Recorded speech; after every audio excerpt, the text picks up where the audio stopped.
Hi, it's Miss T. I hope everyone is doing well and are getting their blessings. Today, I wanted to talk about the relationships between men and women. There seems to be a lot of debate about who's to blame in the downfall of relationships between, and I'm going to say black men and black women because I don't know about any relationships in any other race. But I'm sure if you are any other race, that you can find something in this upload to relate to. So this is my perspective, of course, but I believe, first of all, if you don't have God leading your relationship, your marriage, that's going to be a lot of the problem. That's the big problem. Women, if you have a man who believes and worships God, you can trust him with your life. That's how I feel. Because God is, if you're blessed enough to have a godly man, you should cherish him. You should because we were meant to be helpmates. And because of sin, it got all turned around, and that's not what we've turned out to be. So back in the day, men were head of their homes, and I don't know if we were more together during the civil rights. It seems like we were, because we were fighting for the same cause, and that we were being tormented, and that we stuck together, that husbands had to take care of their families and keep them from harm, that women just looked up to their and husbands and honored them. Like, what woman wouldn't? This man is going out every day to work. He's being, possibly being whatever he has to face during that time. And I'm sure it was devastating. And then he had to come home and protect his family and make sure that they were safe. So I believe back in those days, we were all together because of that cause. That it was the right to have the cause that we wanted to be equal, and we fought for that. So after we started getting bills turned over, or bills made and laws made, and things were getting better for us, I don't know if that changed the dynamics of black people. I don't understand. I don't really know when black people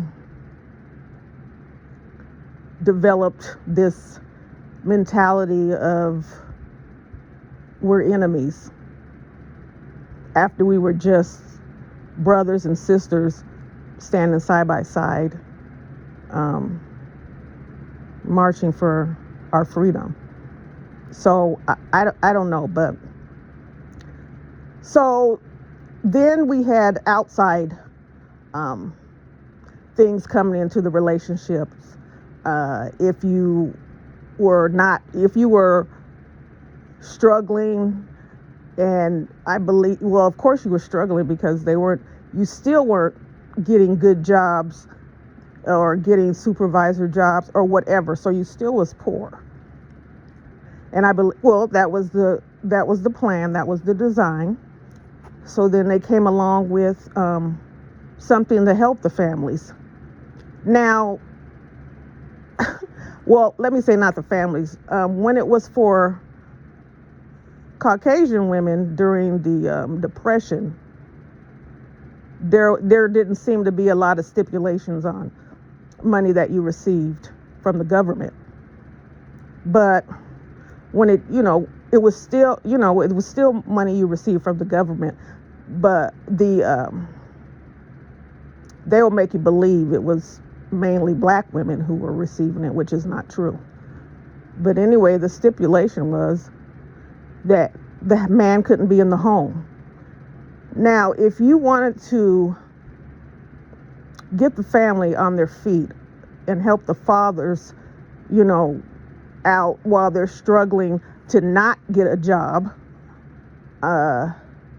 you would think that this is a family. We're going to give you monthly benefits because you don't have a job or whatever, and then this is to help you out while you're either going to school or training to get something better. But no, it was designed to tear the family apart.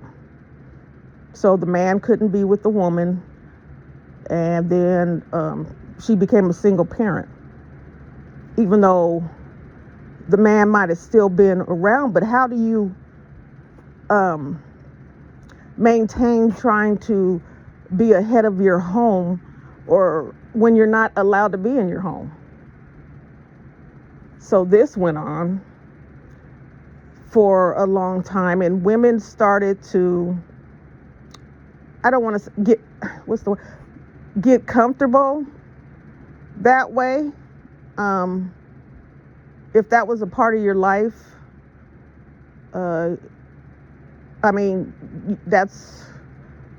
that's what you were used to. I know there were some families who refused to take government assistance for that fact, that they were trying to break up the home. But mainly, when you can't feed your kids, and your bills are due, and something's getting cut off, and it's not, it's more easy for the woman to say she'd rather have that than have the man in the home, because then it becomes, well, you're here, but you're not doing anything, not knowing that his back is up against the wall. He can't, they tried everything to make the black man, fall. They didn't like that they passed laws to give us rights, and so even if you did pass the law, in their minds, we're going to still make it hard for them to make a living or be productive or gain anything, or in their lives. So the man was out of the home, and he had, I don't know where, I don't know if they had to try to find shelter. I know that sometimes they were jobs down south by a railroad or something. I don't know. But the men were sleeping outside at that time. They would make a tents or whatever and sleep that way because they were homeless. So, and by the way, my grandmother told me, if you want to find a good man, look down south, because those are the good men. Now, that's what she told me. And I believe her, because I did date a guy from down south, and that was the best relationship I ever had. May he rest in peace. So anyways, so the family changed dynamics. The woman is the head of her household now. She's taking care of the kids. She's taking care of the bills, buying the food, making sure they're eating. So she gets comfortable that way. And the man gets resentful, which I guess that who wouldn't? He understood that it was, she couldn't she didn't make the rule. She just was a victim of that rule. And, he knew that they were trying to tear the family apart. But now he started to look at her like, this, you're enjoying, or this is what you want. Because it wasn't like he could come by. Maybe at first he could come by and she'd have a meal for him and wash his clothes or whatever. Maybe it started to wither away. He would come by and she was doing other things. So anyways, now the family dynamics have changed. The men are out the home. Most, and if this doesn't pertain to you, I'm not talking to you, are out the home. I'm just talking about what I see as the downfall of black men and black women in relationships. So the men just go on. In that era, because back then, men would walk away from their families and just don't look back. And I don't know if it's because of the situation that they were put in. So you're no longer the head of your household. And so you're going to go and try to find an ideal relationship and let her go on because she seems to accept your fate. So this has gone on for a long time, and then we've had to deal with kids not having their fathers, and having to be raised by one parent who might be becoming stressed because that man is out of the home, and you realize that it does take two people to raise a family, but it's too late because he's gone. So then the government decided that they were going to build homes, I'm going to call them homes, and place black people in them, on the guise that these are going to be affordable, you're going to, be able to make it because your rent's not going to be high or whatever. And so people were like, this is a great thing, not knowing that it's actually what it sounded like to me, that it was a reservation. We're going to put you guys over here in this little area. Y'all stay in here. We don't want you outside this area. We want you to stay right here.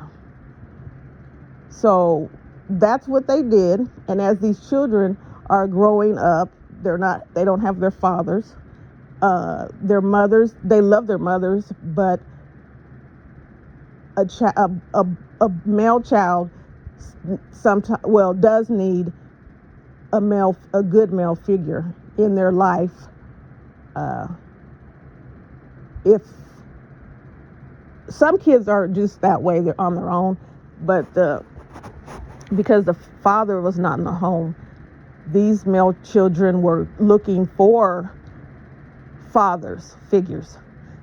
And so when you are all stuck in one place and you're all in the same predicament, you start to develop friendships and relationships and what have you. And so groups of boys, men or whatever, would come together, and I don't believe they were called gangs.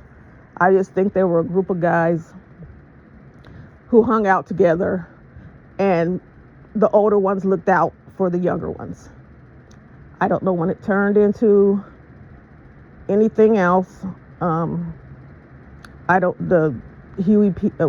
Whoever started, I don't know. I'm not into talk about that. So now we have men who are going to prison. because of all the whatever they're into, whatever is happening. So, and then you have some young boys that are in prison where with their dads.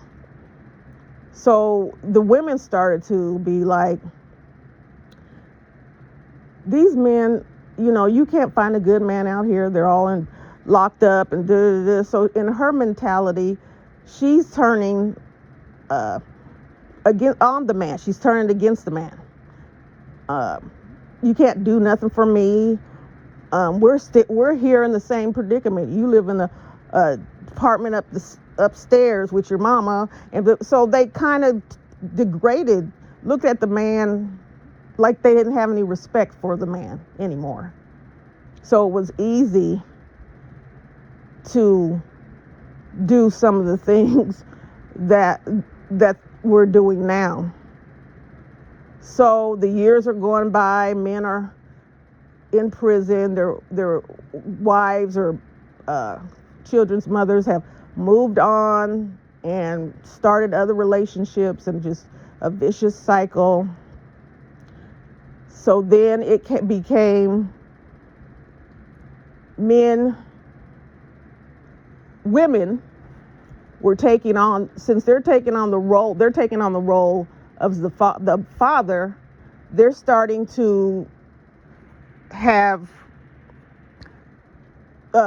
men tendencies.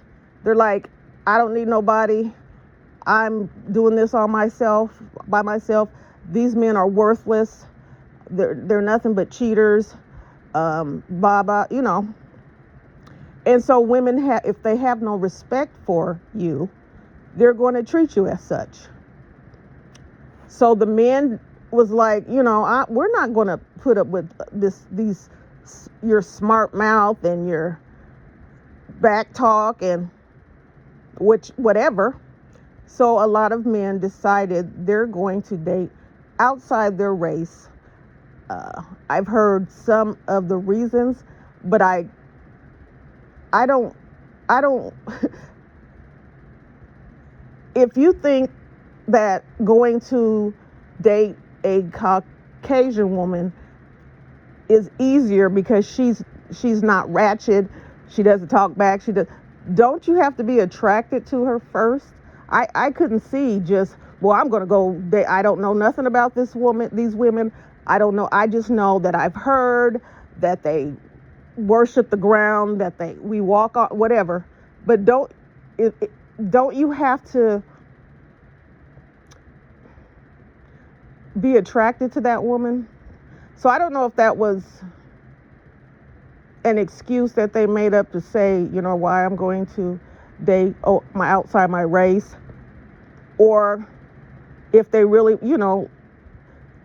meant it. Like, we're not going to sit here and listen to your mouth, and we're going to go over here, which is that's what happened. So once again, women, that was a thorn in their side, as to say, they're not good enough. We're going over into another race. So this is the design. All along, we don't realize this is what was supposed to happen. So we're going further and further apart, living separate lives, and secretly gathering deep-seated hate for one another. I don't know, but let us get to modern day now. I'm not going to go through the whole. So what I see is that men are acting like women and women are acting like men. They're taking different roles. Some men, well, I'm going to say men, like I said, if this is not you, I'm not talking to you. Men had got to the point where it was easier to find a woman who, had Section 8 and food stamps and whatever, if he didn't have a job, and he would live with her, and have stability. Now, maybe some would try to get a little job, or some would do other things, but that was the norm. That was the norm. They normalized that. That was what was accepted. So what I believe is, if you're in a loving relationship, you're going to want your significant other to do better.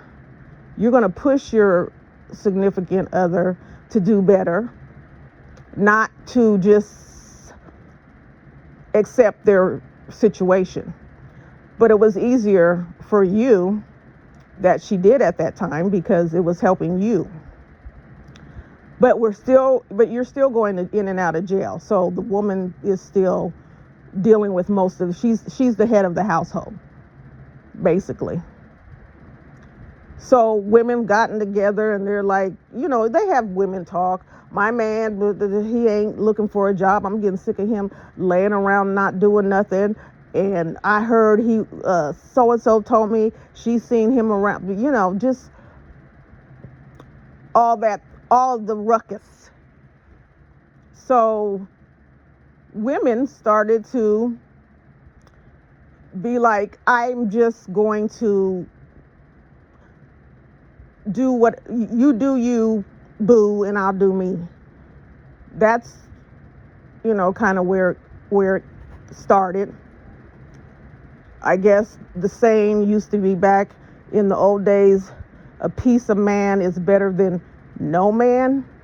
Well, that it still works for today for some people, but I'm talking about the mainstream woman and man. The woman is not accepting that. She's not accepting a piece of man. So we're going on. The woman is starting to get further in life than the man. First of all, now the government has said you're not going to be able to stay on assistance forever. So we're going to make it that you go to school. If you're going to stay on assistance, you have to go to school. You have to, look for whatever. So they're getting the woman ready to be a boss on her own. Not saying that black women weren't. I'm not going to keep doing this disclaimer. If this ain't you, I'm not talking about you. Getting them ready to be outside the world, to be, proud of herself and doing things that, and it's further putting in her mind, I did this by myself. I don't need a man. They're a black man. They're worthless. That's, what they're putting in their mind. Meanwhile, the black man is getting put in prison, jail, or whatever. It's always been the keep the black man down. For some, they weren't afraid really of black women. We can let them have a little more because we don't fear them. It's the black man that we fear. So black women were going to school and getting their degrees and getting good jobs, and the government was making it easy for them to buy homes. You could get on a program that they're going to help you buy a home. So they're just progressing the woman while they're trying to take the man down, and that's just making it further. So I say women are being men and men are being women now. Is that the men are whining about how the women are treating them. You can't get a woman unless you give her money, take care of her, or whatever. That's a different generation. That's this generation. The generation where the woman was, becoming a boss. Those women have gone on to be in corporate world, start their own businesses, and living their best lives. They've done all this without being married, having children, and now I don't know if they get to a point where they think they're past all of that. They're going on women's late girl trips and just living their best lives. Men are just an afterthought. It's like men used to do women booty calls. So men are an afterthought because there's nothing you can't do for me that I can't do for myself. That's the mentality. I don't need your money to, and then they will throw it in their face. Women became the critical, like if a man sees a woman that he's interested in or whatever, and he comes up to her and he says something, she looks at him like he's a piece of gum on her bottom of her shoes. And then they start off like, where do you work? Do you have a car? Those are the questions that are being asked instead of, are you married? Are you in a relationship? You should find those things out too, because I guess it's not really a big deal anymore if you are married or in a relationship. Because a woman, in her mind, this is an ideal thing. I don't have to see you every day. You're not in my life. And then if I just want a little, I can call you and then send you back home. That became a great plan for some women. So while men are sitting here just fuming, like, why do we even bother with these bees and hoes and tricks and all, and all these names? And so the man is starting to have no respect for the black woman. I guess the B word has become, it's not a term of endearment because they're not saying it. They're not using it in a term of endearment. And I laugh because some man told me if someone calls you a bad bee, that is a good thing. That's ridiculous. So, but the most ridiculous thing is women accept this. We're going to call you bees, but it's not a real bad thing. It's just that's how you guys are acting, and we don't. And you've brought us down and called us names and treated us unfair. So this is how we're going to talk to you. This is how we're going to treat you. But we still want you to, we still want to be with you, but this is how we're going to treat you. So the women, like I said, the dynamics have changed. So then, I don't know what year, well, this is recently. There's always been men in men relationships and women in woman relationships. But I think now, in this era or whatever, that they've come out with women who like women, but they want to look like men. They want to act like men. So they, dress like men, get their hair cut low or whatever. And I've heard a lot of women say that whatever, they call them studs. I guess I can say that because that's what they call them. Treat you better than men do. They open up the doors, all the stuff that men used to do. Open up the door for you, make sure you don't have to, they looking out for you. But you don't need to pump the gas. Just everything that a man, you would think that would be a man would do or used to do, that's what they're doing. And women think this, if you have a woman, I don't understand, I'm not going to say I understand the concept, because first of all, I respect women. I uplift women. I love my black sisters. But there has to be something else, because if I'm being mistreated by a man, there's no way I'm going to turn to a woman just because of that. I'm not attracted to women. So when my cousin told me that the reason why she's with her girlfriend or whatever is because she was tired of men, dogging her out or whatever. I couldn't just say, because I'm not attracted to women. So if men were just dogging me out, I either have to stop dating or maybe date outside my race or something else. So I don't know if that's also an excuse to say, because it has to be in you. You have to be attracted to these women. So I don't know if this is why we have studs now, because sometimes you can't even tell that they're women.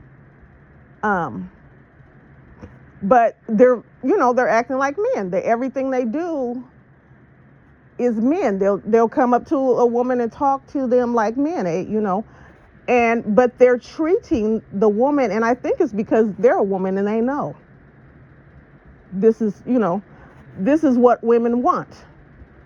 So the men are getting out, pushed out by them, and then they got these women who don't want to have nothing to do with you unless you're making a lot of money and you're giving it to her. So of course they're not, black women are not popular. They've got all this stuff going on.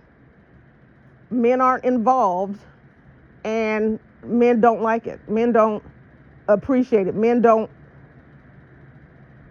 respect it. How are you going to tell me I'm not a man just because I can't afford to fly you here and there, or pay for your apartment, or pay for your car payment, and so we're here where men blame it on the women and women blame it on the men. Well, we're like the way we are because we took y'all's ish for years, and I'm not going, and if I'm not the one. I'm not going to be sitting here letting my man cheat on me and lay around.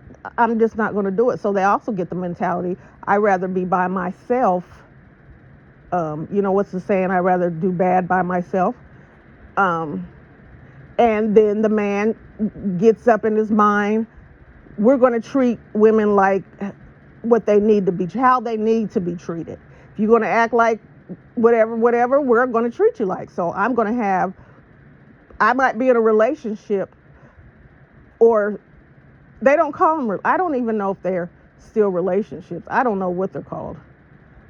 But one I'm living with her, so I guess she's happy that she's probably the main one because he comes home to me at night, or maybe not, I don't know. So the other ones know their place. It's like if he tells you, don't call my girl, don't roll up on my girl, gives you your rules, then you just accept that and go on that way until you accidentally get pregnant or purposely, and then he has to explain why he has another girl pregnant. And mainly the woman, he convinces her that whatever he convinces her, because she'll accept it. And so I guess that's where they get a piece of man is better than no man at all. Like I said, this is it. The big design was to keep us apart. They don't want us to join hands at any level, because then they know that if we were together and was on one accord, we could bring down the whole. Black people don't understand the power that they have in their hands. I don't know if it's because we're busy doing other things, like, trying to secure the bag or whatever, trying to be a rapper, trying to just have money, because money brings you everything, and you can, if you have money, you can do whatever you know. So it becomes, I don't need to, the what was the ideal for the to have a wife, kids, a dog, and live behind the white picket fence. That's out the door. Everybody's doing for themselves. Men have 6, 7 children by different women, and they claim, I take care of all my kids, but you couldn't possibly. I'm not going to say how could you spend time with all of it? I don't know. So everything is just messed up. It's just you're either in it to win it, or I guess that just whoever comes out on top. Now there are women who are on top and will take care of a man. What is it? The sugar mamas that will take care of a man, but you're still not being respected. She might, if you, in a woman's mind, if I'm doing for you, you're beneath me, and the only thing that you're good for, remember when they used to say a woman was only good for 2 things, was it, or only supposed to be the kitchen and the bedroom or whatever, I don't know. So that's where their mentality, the only thing you're doing good for me is what's the term? Because I'm old fashioned. I'm not trying to say I'm a little green, but I learn fast. So pushing, doing, knocking, laying pipe and all that kind of stuff. That's what you're good for. And men are fine with it because they're being taken care of. Women are fine with it because this man is flying her wherever she wants to go. She's getting all the things that she wants. So that's that category. Then we have the women who think, I'm going to secure the bag myself by getting pregnant by someone who has money. So whether that's a football player, a basketball player, a rapper, or whomever, somebody who owns their own business, somebody who's got a good job in a corporation or whatever. They got their sights on you. This is their plan. If I can have a baby, I'll be set. At least they're not thinking about long-term goal. I'm going to be set at least till they're 18, 21 if they're going to go to college. So this is what they're going to do. And then the men get upset because they get put on child support. And then we go back and forth with this. It's the woman's fault because she got pregnant and now I have to pay child support. You laid down, unless she, well, and it could happen because it has happened, unless she's put holes in condoms or rendering you unconscious or whatever. You laid down with her and it was your responsibility. If you didn't want kids by just anybody, because that's what's happening now. Men are having kids with women that they don't even know. Women are laying down, having kids with men, don't know their background, don't know their middle name, don't know where they live. It's just all kinds of, it's just chaos. So the woman is looked at like this. She's all and I can understand why. They have more opportunities you got a beautiful woman. All men want a beautiful woman, and beauty is in the eye of the beholder. So I'm not saying, whatever you think is beautiful, you would like, everybody likes to have something nice to look at. Now a woman will overlook that if the man he can't look like Beetlejuice, and all that, but I'm saying that a woman will accept a man with more flaws than a man will accept a woman with. That's just, and if he does accept her that way, she's not his woman. I used to have a friend, like I relate more to men because I am a girly girl. I like to, be a woman and look like and dress and do, makeup and hair and all that. But it's not my routine. I don't believe in going out and paying $300 for hair and it's none of that. I don't believe in spending $25,000 on a wedding. That's ridiculous. I can use that money for our future or to start our whatever. So I'm not. I don't. I'm not into all that. So, like I said, my best friend is a guy, and so we just talk about. I'm just like, because he has a girlfriend, but he messes around, and she's a very nice woman. She has a good job. She has her own house and all that. But he messes with other women, and I'm like, why do you jeopardize your relationship to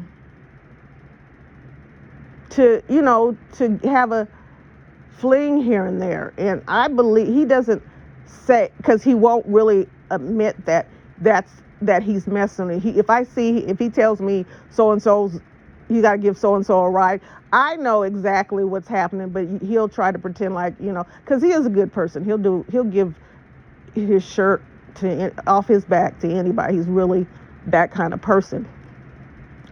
But I think he doesn't want me to think he's that kind, that he is like the rest of them. But I'm asking, why, if you have a good woman at home and she's giving you everything you need, because some women are just that way. They're born that way. They believe in being there for their man and taking, pleasing her man. And if you have that at home, why are you jeopardizing that? Why are you going outside that? So is it half men they're so oversexed that they want to try every thing? Is it that the woman you have at home and you've been with her for years, that what her sex is, and I'm not saying you're tired of the whatever. I just like to know, because women they will cheat for a different reason. They'll cheat because they think you're cheating, or they'll cheat to get back at you for cheating. Just a different reason. So I don't know. It's still, we have all these things. So we have all these factors. We've got some men that have start acting soft and acting like women. They got to they're getting their nails at manicures and pedicures and making sure their lineup is fresh and have on the freshest that used to be women. Because back in the day, some men would walk around. It wasn't just that. It wasn't that important to be flash. Some men, you could always tell a hardworking man. He might have on his work boots all the time. I met this guy, and every time I seen him, he'd have on his work boots. His jeans would be dirty, and then he would either have on, a white t-shirt or whatever. But for some reason, that turned me on. Like, it's like because he works. He takes care of business. He don't have time to put on a Jordans and a whatever. He's taking care of his business. So I don't see a problem with it. But, these men want to go out in society, tell you if you don't have this, you don't have that, you're not making it. So they go out and buy these $3,000 pair of shoes, or $1,500 for jeans and all that ridiculousness. And that's why I know if we came together and had the mentality of Martin Luther King, let's hit them where it hurts, and stop buying all this stuff that they're putting out there, mainly for black people, because they know they will buy it. If rappers and rich people stop buying chains and watches and all that, they would go out of business. Who else is buying big gold chains with big giant medallion, whatever on them, other than black people? If we stop buying all these name brand things that, what was the most ridiculous was the shoes that looked like the Mario brothers that were I don't think that lasts long, because those looks. Now, if you wanted to put them on kids, that's fine, but to grown people walking around, I thought that was hilarious. So we'll just spend our money because that's what the new thing is. If we stopped, they'd go out of business. White people, I'd never seen any white man wearing Mario brother boots. I rarely see white men. I don't think I've seen white men wearing Jordans. I'm sure there are a few. But we, are into this. This is what we have to do because we don't feel good about ourselves on the inside. If you're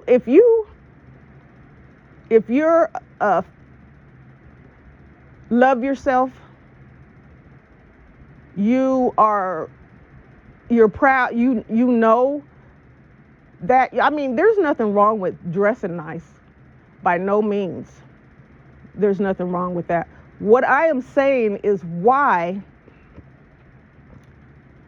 does it have to be every piece of article of clothing that you have on has to have a name, and it has to cost more than your furniture? I don't know. We have too many things going on in our life that put wedges in between black men and black women. It's just ridiculous. We have the most issues, the most problems, the most disrespect, the most harmful, chaotic relationships. There's no man to tell a young woman how a man is supposed to treat them.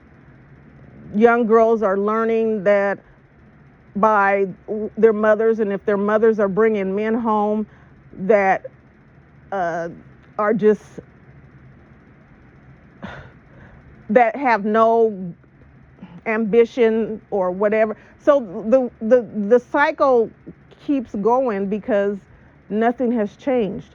Women should never, first of all, they're the case in the there's too many cases about women subjecting their daughters and their sons to molestation because of the men that they're choosing to be with, and they're bringing them home to their to their kids.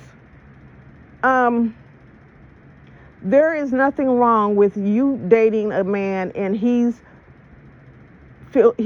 wants to help you, and he's in the household, and he, of course he's in the household, so he's gonna, but if you have a man who just overly wants to, I'm gonna take her, first of all, no. Men, your boyfriend should not be interacting with your daughter at all. You really shouldn't be acting with your son either. But there's no, I'm going to take her shopping. I've in my own life, I've had women, let their boyfriends stay home with the kids, babysit or whatever. while she's doing. And then this is why we're having the next generation is so bad, because they're not never going to let a man touch them, and I'm going to, and then they're not getting healed, because some mothers don't believe their daughters, their children, because they want this man in their life. And some believe the child, but they're not getting the child help. Their help is that they're kicking the man out of the house, and so that should be the end of it, which is not. You take your pain and your everything that has happened to you. If you don't get some type of help, some type of what, you're just going to carry around with you your whole life. And the trauma will, some women handle it different. Some women become promiscuous because they feel like, you won't take it. I'm just going to, give it. I mean, it's bad. And it's all because of sin. Because this world, we're told this world is going to get worse and worse. And then there is going to come a point in time where there's peace. And right after that, Jesus is going to crack the sky, and it's going to be over. But for the main part, we've all watched this world crumble. We've watched people crumble. We've watched people, and I know I've changed this to all over the place, but it does wrap all up together because of stuff that, they're the alcohol, Julio, whatever, because I don't try to keep up with, there's too much, I can't keep with everything there's a new saying and a new rapper that I can't keep up. I don't know. I just don't know. I don't have time to know who's the latest, whatever. I'm trying to go to heaven. That's what I have time to do. And God says you can be in the world, but don't be of the world.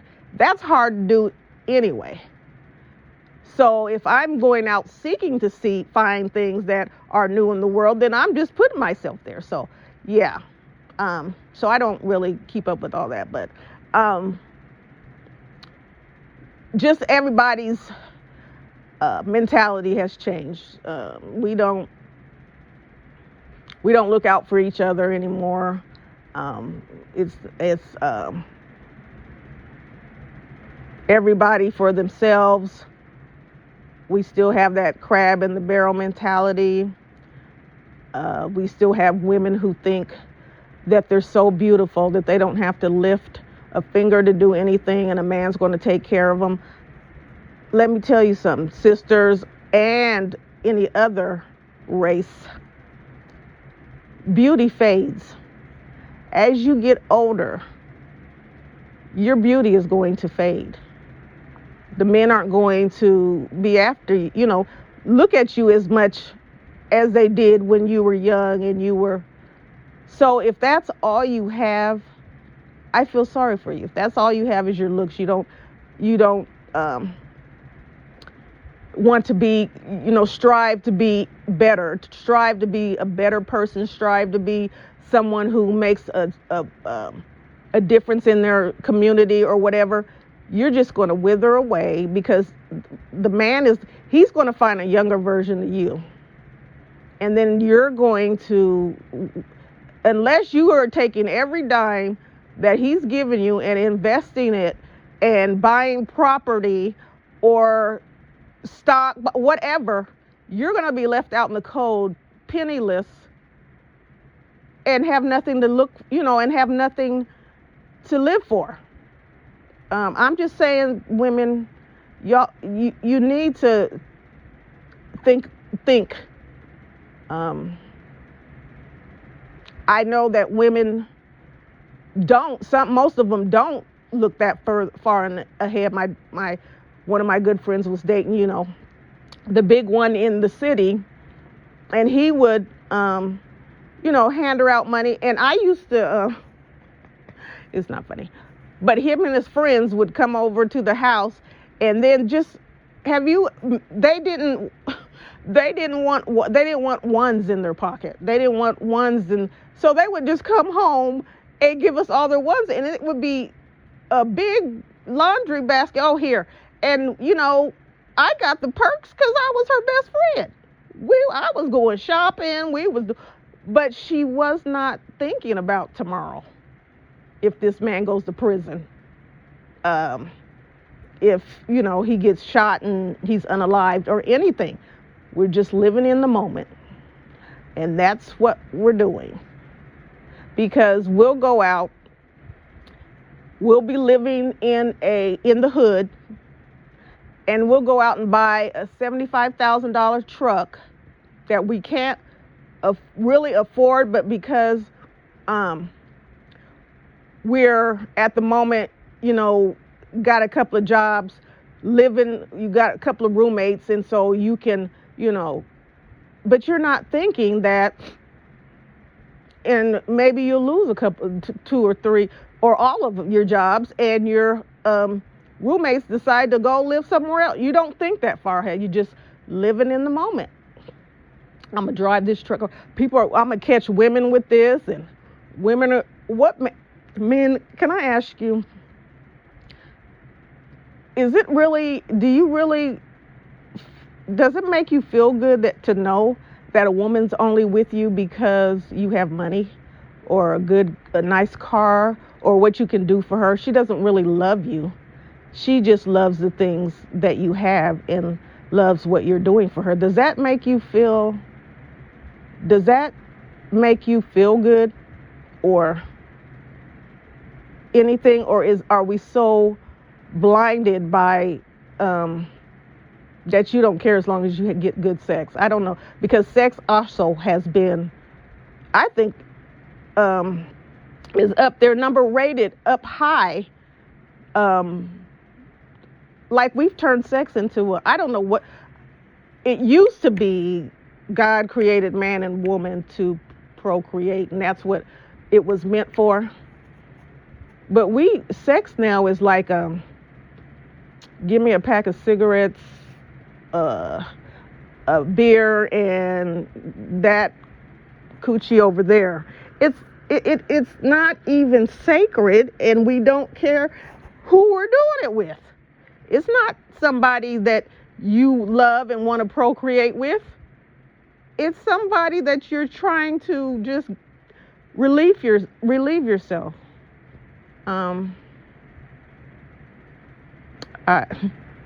Once again, sin.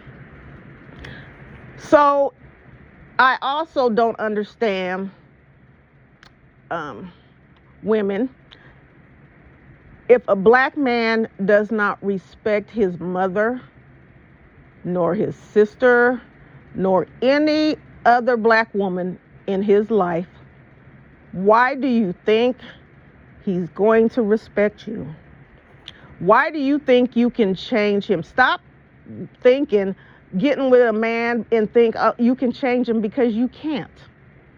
I don't care how good yes, you can, your house is clean, you can cook, you got, you're stable, you're not running the street. Men want that, in their life. They don't want their woman to be looked at as a hoe and, but they still put themselves in that place, they want their woman to be at home playing Susie Homemaker and making sure everything's good for him, but he's out in the streets with the women that he calls hoes, bees, sluts, and that's where he's at.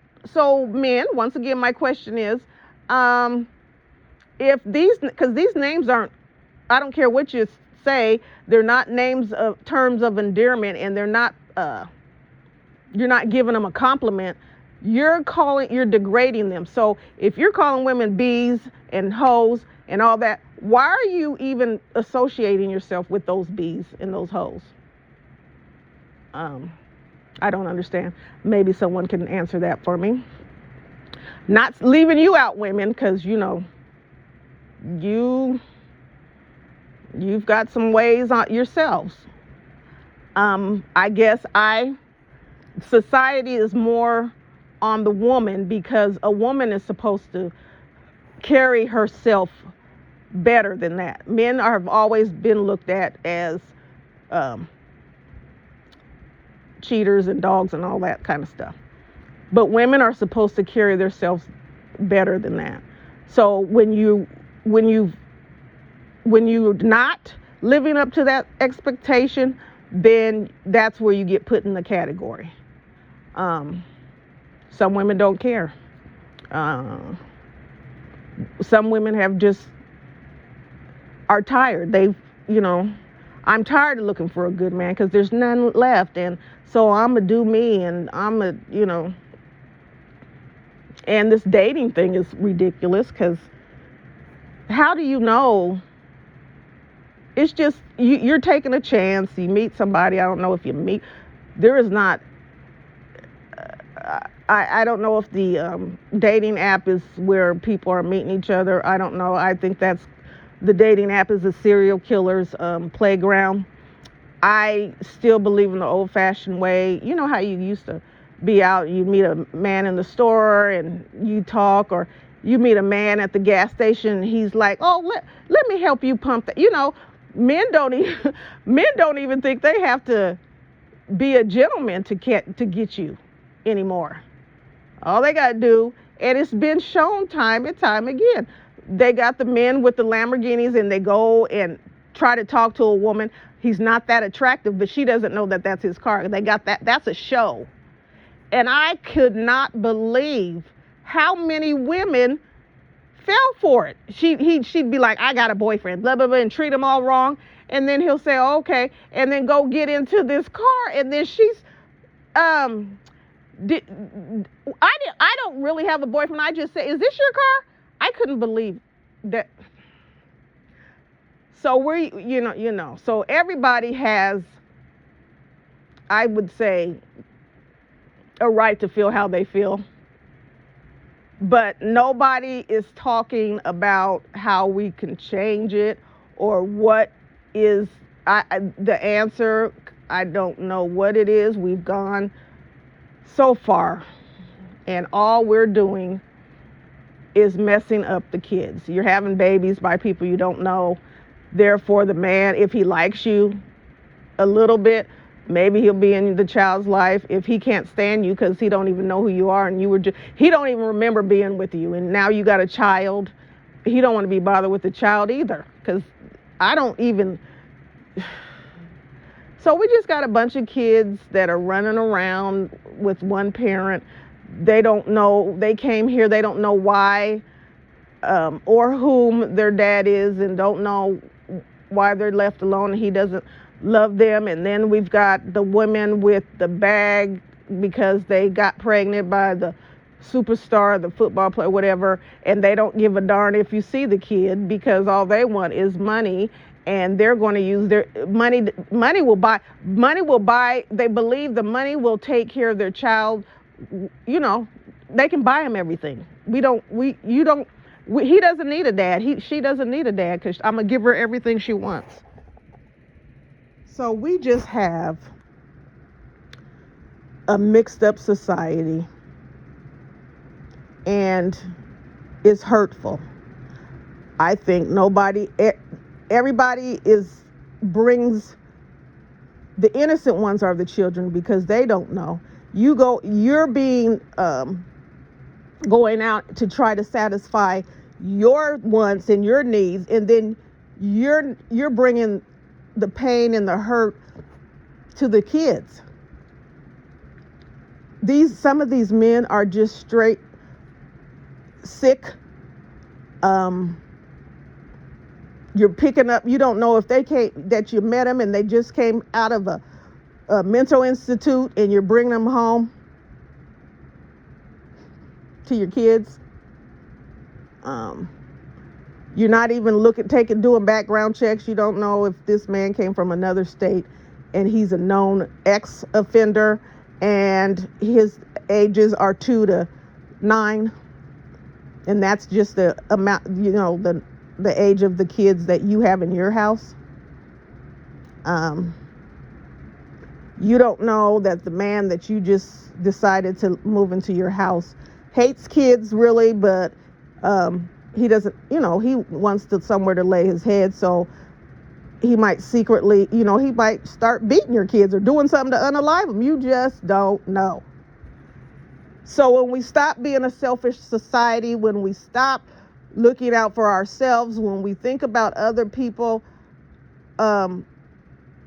maybe things will get a little better, just a little.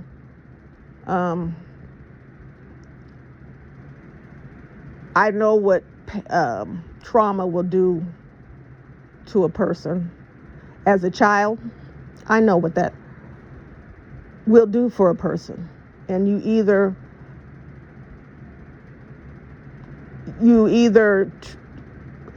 break out of it somehow, or you fall into it and it's with you for the rest of your life.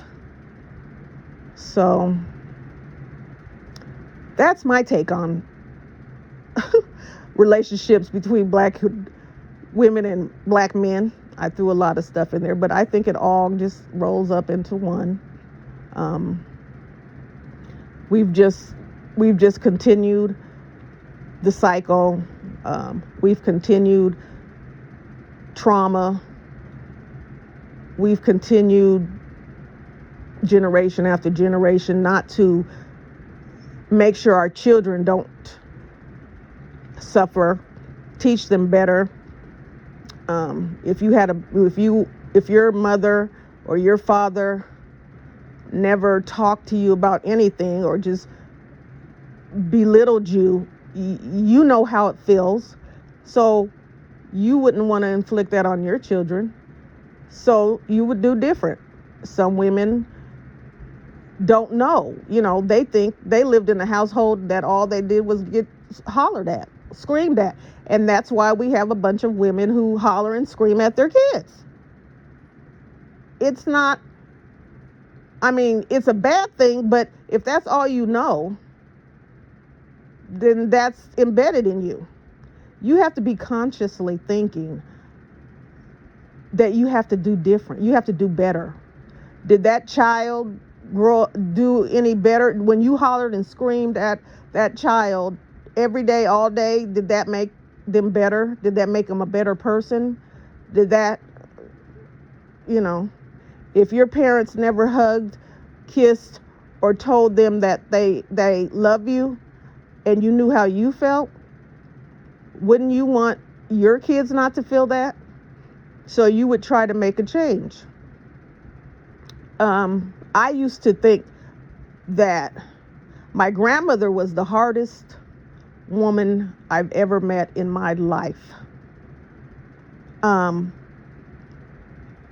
had never seen my grandmother cry.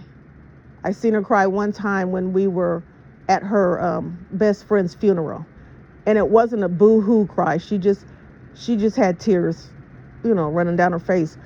But I used to admire my grandmother because she was like a strong woman to me. And it fascinated me because women I know in her day were supposed to be submissive, but she didn't play that. But my grandmother never told me she loved me. She never gave me a hug, and she never gave me a kiss. So I thought that, not thought, but but she was good to me. I knew she loved me if I knew, whatever the word was. She made sure I felt that she wanted me, that she wanted me to be better. She's the only one. She knew what my life was at home. So, and she tried to help, but back in the day, they didn't care, which they don't really care now, but because of some, because of things can get put in the on the news and people will be having to be held accountable, they might, do a little something. But back then, no. So my refuge was my grandmother. So I looked up to her in everything. It might be wrong. It might have been good. She might have told me wrong. My grandmother, my grandmother was the one who took me outside and taught me how to fight. She didn't make dresses. We didn't sew or do crochet or nothing. My grandmother, I guess she basically raised me as her grandson. I don't know. But she just made sure I was strong. I don't know if she wanted to really say to me that if you get stuck being a man's wife and you don't have your own personality, you're just a man's wife, that you're not going to feel good about yourself. I don't know if that's it. But everybody has their own reasoning, and then people take on that because that's what they see. I did not know. I love my grandmother to death. I loved my grandmother. She was my world. She was good to me. I did not know that my grandmother abused my mom and my aunts. I did not know that. Why would I know that? Because my grandmother was good to me. So if you're showing your child, if this is what life you're coming from, why would they not emulate? Why would they not go in turn and be the same way? So now you're blaming my mother's awful for how she's treating her kids, but that's what you taught her. So we have to, people, just black people, we have to we have to get rid of these curses. I'm not going to call them curses because they're not curses. Curses are something that inflicts you because of something that you did, and God doesn't hold you accountable for what you do if you ask for forgiveness. So it's not going to be a curse. It's going to be something that we've accepted. And it's just strange that I could go out of town and be in another state and think I'm in another country, because they don't do, you learn something. Oh, do what you do. It's strange. They don't even talk like you talk. Words that you say don't mean the same words that they're using. So that's another, because I can get on YouTube and say something or whatever, and people be like, what? But it doesn't mean what it means to you. It's crazy. But I said that to say it's awful funny that we're all from different places but have the same story. My mother used to call me in from playing to change the TV. My mom used to say, have all these I'll give you, all those things that, how do we have the same, we can laugh about the same things that happen in our homes, and we are from all different places. This has to be what was sent down generation after generation after generation in every black family. Maybe we thought beating our kids was a good thing because the slaves were beaten, and they knew that the slaves were submissive, and so we thought that's what we were taught. Beat your kids and they will act right.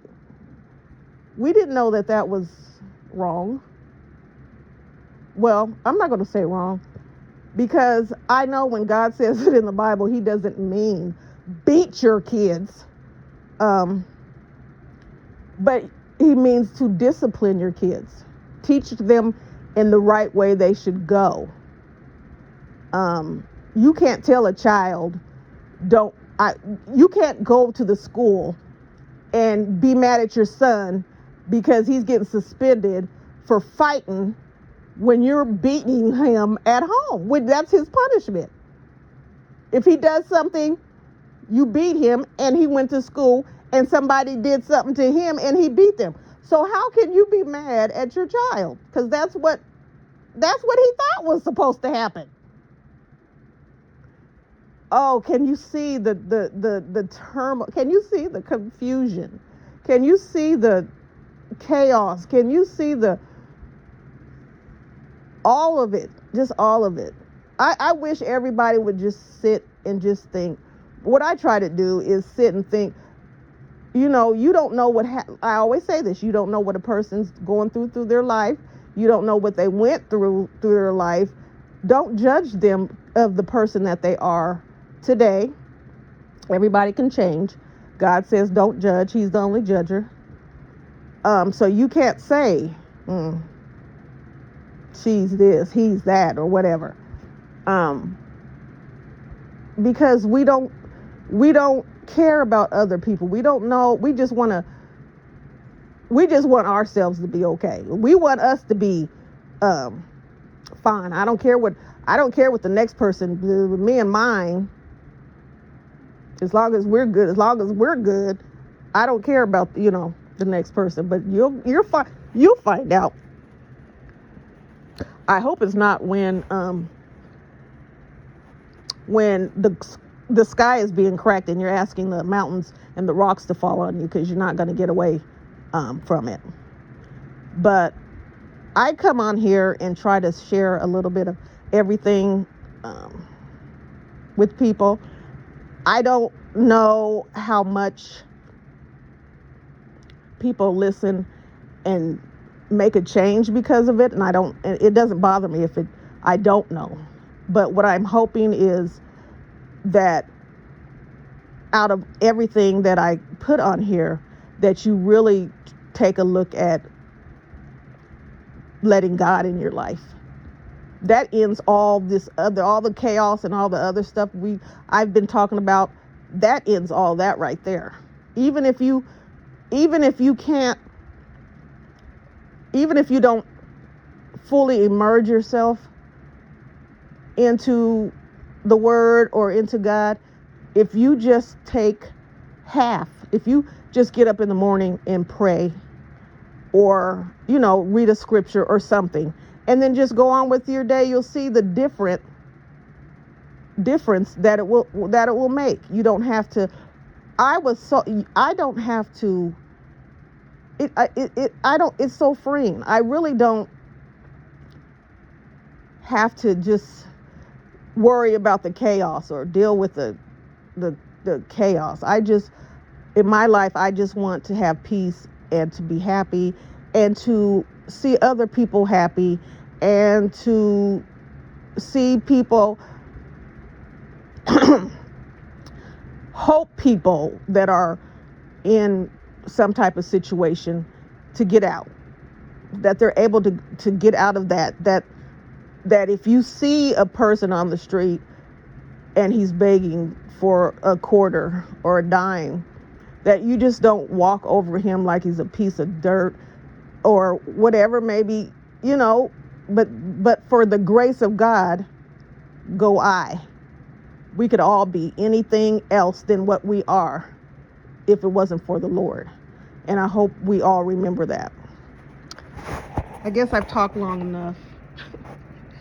I hope you've gotten some of what I was talking about. Like I said, it just went other places, but I still believe it all ties up together. And once again, I like to thank all the people, all the beautiful, wonderful people who support my channel. There's so many. I can name a few. They know who they are. They're just so they're really in my heart. That's they push me to keep going. They encourage me. I appreciate those people who shout me out and say, go check her page out. She's got some good.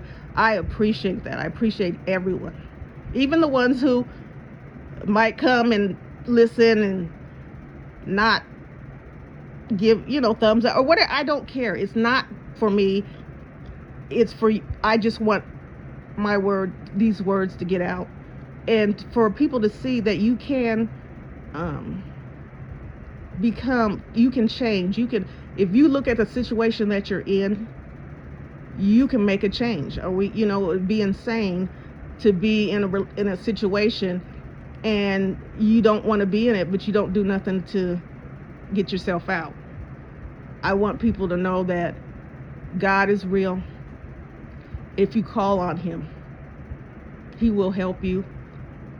I want you to also know that the devil is real, and he's out here working hard too. He's doing double time, and so we need to always have the armor of God on every day, all day. I hope that, all I wish for everyone is to have peace and blessings, and to be happy, and not to just feel like there's nothing, good left, or there's nothing to live for, because it will be all over soon and we won't have to worry about it anymore. If you go read in the Bible, where we're going to live, there's not even words that are made to describe. That's where I want to be. So I thank everybody, and I hope everyone has a wonderful day, and I will talk to you next time.